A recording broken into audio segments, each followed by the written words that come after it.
T'es plutôt DC ou Marvel? Superman ou les 4 Fantastiques? Comment on en est arrivé là? Mais la vraie question, c'est plutôt lequel des deux va enfin réussir à se relever? Parce qu'avant les super-héros deviennent des produits, il y avait une guerre d'idées. Et aujourd'hui, c'est James Gunn qui pourrait tout faire basculer. Entre DC et Marvel, c'est la guerre depuis toujours. Ça, tout le monde le sait, normalement, si tu suis un minimum les super-héros. Tout commence avec DC. Superman a lancé les super-héros au cinéma, Marvel galère, mais remonte avec Spider-Man. Et là, Nolan réalise The Dark Knight. Un succès énorme. Tu m'étonnes, c'est Nolan après tout. Mais en 2008, Marvel frappe fort avec Iron Man. Et surtout, le début du MCU. Avec des univers, des films et des séries connectées. DC tente de suivre, avec Man of Steel.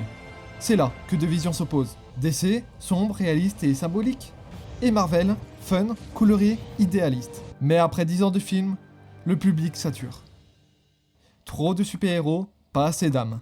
Depuis 2020, le genre s'essouffle. Les studios doivent se renouveler, repartir à zéro. Et c'est là qu'arrivent Superman et les 4 Fantastiques. Lequel des deux va être vainqueur? Et est-ce qu'ils vont sauver leur studio?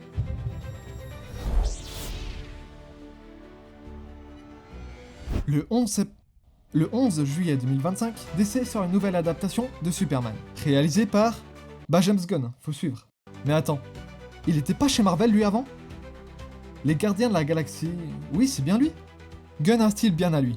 Il raconte par des émotions, pas par des dialogues. Les décors, les musiques, les plans, tout est là pour faire ressentir ce que les personnages vivent. Des plans exagérés pour casser le cliché héroïque, de l'humour absurde, et puis surtout, une colorimétrie très saturée. Bref, tout ça ne répond pas à la question. Pourquoi James Gunn est parti de chez Marvel? En 2018, des vieux tweets du réalisateur ressortent. Des blagues glauques. Quand Marvel apprend ça, il n'hésite pas et le vire sur le champ. Mais ce n'est pas tout. Marvel, ne lui laissant aucune liberté créative, obligeant Gunn à raccorder ses films au MCU. Résultat, Marvel perd son réalisateur le plus humain. Et DC, eux l'accueillent à bras ouverts. Ils lui offrent carte blanche sur The Suicide Squad. Le film est fou, violent, drôle, absurde, mais aussi touchant. Gunn impose son style et DC le remarque. Il retourne brièvement chez Marvel, juste pour finir sa trilogie des Gardiens de la Galaxie, et ne reviendra plus jamais chez eux. En 2022, c'est là que tout bascule. Il devient le boss de DC Studios. Il est chargé de tout relancer et de sauver DC. Son premier projet, vous le connaissez tous. Un pari immense. Superman.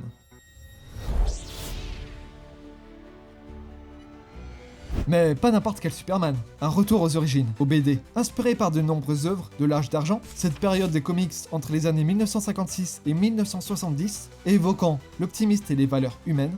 Par exemple, Superman All-Star pour la représentation visuelle de l'univers, la personnalité des personnages ou encore sa colorimétrie. Kingdom Come pour l'inspiration du logo, ou encore Superman Up in the Sky pour le côté humain de Superman. Alors, qu'est-ce qui rend ce film aussi particulier? Eh bien, c'est simple. Il est très, voire trop fidèle aux comics. Ce n'est pas une adaptation directe d'une BD, mais une synthèse de plusieurs histoires emblématiques. Comme je l'ai dit plus tôt, James Gunn utilise une colorimétrie unique, une couleur vif, presque irréelle, comme cette scène de combat. Regarde, comme chaque couleur est saturée. Le bleu est bien bleu, le rouge est rouge, et le vert est vert. Enfin bref, t'as compris. Cette colo marche, car elle fait partie de l'univers des BD. La colo devient plus réaliste, dans les scènes de vie quotidiennes de Clark Kent, et se sature dans les moments héroïques. C'est une narration visuelle. Même chose pour la caméra. Plan large pour les scènes imposantes, gros plan pour capter l'émotion sans dialogue. Attention, à partir de maintenant, si tu n'as pas vu le film, je te conseille d'avancer la vidéo jusqu'à ce timecode. Le tout premier plan donne le ton. Superman est vulnérable. C'est un contraste fort avec Man of Steel. Certains détestent ce plan en grand angle. Moi, je l'adore. Il nous plonge directement dans l'état émotionnel de Clark. Ensuite, on a ce crash zoom pour accentuer sa détresse et sa colère. Et la scène avec Lex Luthor est brillante. D'abord, Superman défonce la porte. Il domine la situation. Mais quand Luthor se lève, il inverse le rapport de force. Il prend le contrôle de la conversation. Superman baisse les yeux. Il n'ose même plus croiser son regard. Et plus il s'énerve, plus Luthor gagne. Ce n'est pas juste une scène de dialogue, c'est un duel de mental. Ce passage, moi, elle m'a tout de suite rappelé quelque chose. Pas toi? À chaque fois, James Gunn reprend la même idée. Une scène de combat, qui n'en est pas vraiment une, Pas de musique épique, mais une musique douce, presque rétro, qui casse complètement nos attentes, et qui rend la scène mémorable, avec un point de vue différent que d'habitude. On ne suit pas l'action elle-même, mais les répercussions de celle-ci. Et c'est là que tu réalises, ce n'est pas juste une scène d'action, c'est du pur James Gunn. Alors oui, Superman divise. D'un côté, ceux qui adorent, de l'autre, ceux qui détestent. Mais au milieu de ce débat, il y a un chiffre impossible à ignorer. Plus de 500 millions de dollars en seulement un mois. Plus fort que Man of Steel. Déjà rentable. C'est le film de Superman qui a fait le plus d'entrées. Et quoi qu'on en dise, Superman est bel et bien de retour. Mais est-ce que ce sera le cas pour le film de Marvel? DC ont tout misé sur Superman. Marvel ont fait de même. Après des années de films trop mous, trop lisses, trop connectés, ils misent tout sur un seul film. Les 4 Fantastiques. J'ai pas de BD des 4 Fantastiques. Réalisé par Matt Shakman. Moi aussi, je connaissais pas son nom. En gros, c'est lui qui a fait WandaVision, Game of Thrones ou encore The Boy. Il est habitué aux codes du genre, mais surtout à les casser. Comme avec DC pour Superman, Marvel veut repartir de zéro, revenir à l'essentiel. Une équipe, une histoire humaine et un vrai style visuel. Et c'est pas un hasard qu'il commence par ce film. C'est la famille fondatrice de Marvel.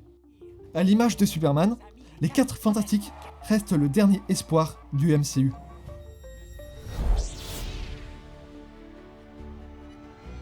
Après 3 précédents films, les 4 Fantastiques font leur grand retour. Mais cette fois, Marvel change de recette.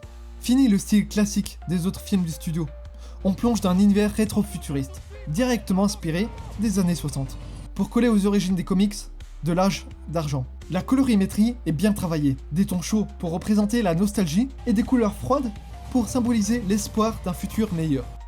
La musique, c'est Dieu qui l'a fait. C'est pas moi qui le dis. Ils ont mis Dieu à la musique du film, donc ça tombe bien. Cette musique me fait penser à un générique de dessin animé des années 80. Comment ne pas passer à côté de Galactus, personnage iconique des BD et enfin sur grand écran réclamé par les fans depuis des années. On retrouve également un surfeur d'argent féminin. Ça confirme qu'on est bien dans un univers parallèle. Et pour finir, le casting. Des acteurs connus et reconnus, qui sont comme ça. Non, en vrai, ils ont joué dans des gros films. Pedro Pascal et Joseph Quinn avec Gladiator 2. Vanessa Kirby pour Mission Impossible.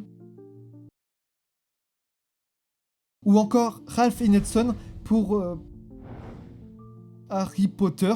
J'avais pas reconnu. Résultat, un reboot qui ne ressemble à rien d'autre dans tout le MCU. Et qui ose enfin créer sa propre identité visuelle. Et dès les premières minutes, on sent que Marvel veut nous faire croire, encore une fois, que tout est possible. Tout ça, c'est bien beau. Mais est-ce que ce sera ce film qui relancera enfin Marvel? Attention, encore une fois, si tu n'as pas vu le film, je te conseille d'avancer la vidéo jusqu'à ce timecode. Les 4 Fantastiques commencent exactement comme Superman.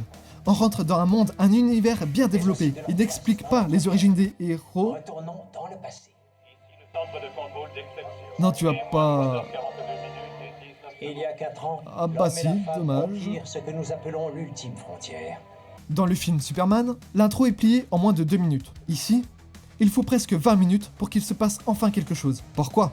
Parce que plutôt de foncer dans l'action, le film choisit de développer un peu plus ses personnages, pour qu'on s'y attache, et d'installer une vraie dimension humaine. La différence est claire. Superman nous plonge directement dans une histoire déjà en cours, comme si on arrivait en saison 2 d'une série, alors que dans les 4 Fantastiques, on atterrit dans un monde où un présentateur nous raconte le contexte, comme si on nous expliquait une série avant même qu'elle commence. Ce qui frappe aussi, c'est le travail de mise en scène. Les plans sont très géométriques et symboliques.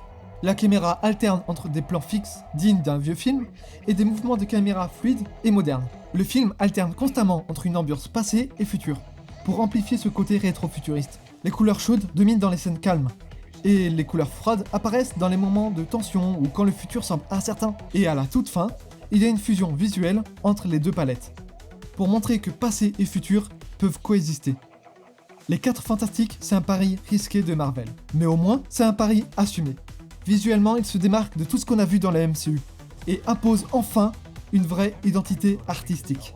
Mais entre ambition visuelle et narration parfois trop lente, le résultat peut être mitigé. Disney espérait le milliard. On en est loin.